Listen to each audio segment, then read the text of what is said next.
بسم اللہ الرحمن الرحیم۔ آج ایک اور غزل آپ کے پاس لے کر آیا ہوں اور اس کے اوپر کچھ ڈسکشن بھی کریں گے انشاءاللہ تعالی۔ یہ ہے کہ تھک گیا ہوں، تھوڑا سستانے کا حق تو دو مجھے۔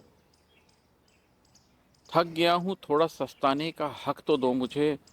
مڑ نہیں سکتا تو رک جانے کا حق تو دو مجھے۔ اس کے مجازی اور حقیقی دونوں معنی ہی بڑے خوبصورت ہیں۔ جب آپ زندگی کے سفر میں ہوتے ہیں تو وہ سارے لوگ جنہوں نے زندگی میں کوئی ذمہ داریاں نبھائی ہوتی ہیں، معاش کی ذمہ داریاں نبھائی ہوتی ہیں، سماج کی ذمہ داریاں نبھائی ہوتی ہیں، ان کے اوپر پورے گھر کا بوجھ ہوتا ہے، وہ بھی اس سے ریزونیٹ کر سکتے ہیں۔ اور وہ سارے لوگ جو زندگی کی مقصدیت کی تلاش میں نکلے ہیں، جو زندگی کی معنویت کی تلاش میں نکلے ہیں، کوئی بڑا مقصد حاصل کرنا چاہتے ہیں، اپنے قلب میں اللہ کو محسوس کرنا چاہتے ہیں، وہ بھی اس شعر کے ساتھ ریزونیٹ کر سکتے ہیں کہ کچھ سفر ایسے ہوتے ہیں جن میں آپ کو واپس مڑنے کا امکان نہیں ہوتا، آپ واپس نہیں جا سکتے۔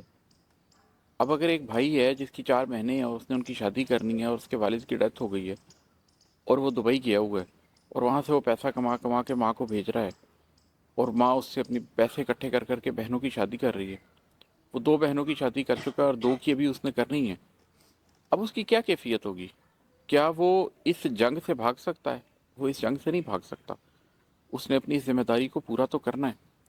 لیکن کیا وہ تھک نہیں سکتا؟ کیا اس کو یہ احساس نہیں ہو سکتا کہ سالوں گزر گئے ہیں اور صرف اس صبح سے لے کے شام تک ایک چکی کے اندر پس رہا ہے؟ تو اس میں جو کیفیت پیدا ہوتی ہے وہ اس شعر میں ہے کہ تھک گیا ہوں، تھوڑا سستانے کا حق تو دو مجھے، مڑ نہیں سکتا تو رک جانے کا حق تو دو مجھے۔ اگر میں تھک گیا ہوں اور رک نہیں سکتا، پیچھے جا نہیں سکتا، مڑ نہیں سکتا، تو کم از کم تھوڑی دیر کے لیے رک کے سستا تو سکتا ہوں، تھوڑا سا اپنی ذات کو وقت تو دے سکتا ہوں، شاید اکیلا کچھ دیر بیٹھ سکتا ہوں، شاید اپنی سانس بحال کر سکتا ہوں، شاید ایک ہفتے کی چھٹی لے سکتا ہوں، کیونکہ انسان کو یہ ضرورت ہوتی ہے۔ یہ ضرورت دنیا میں بھی ہوتی ہے اور یہ ضرورت جب آپ کسی حقیقی مقصد کی تلاش میں ہوتے ہیں تو بھی ہوتی ہے۔ حضرت علی کرم اللہ وجہہ کا قول ہے کہ جو لوگ عبادات کرتے ہیں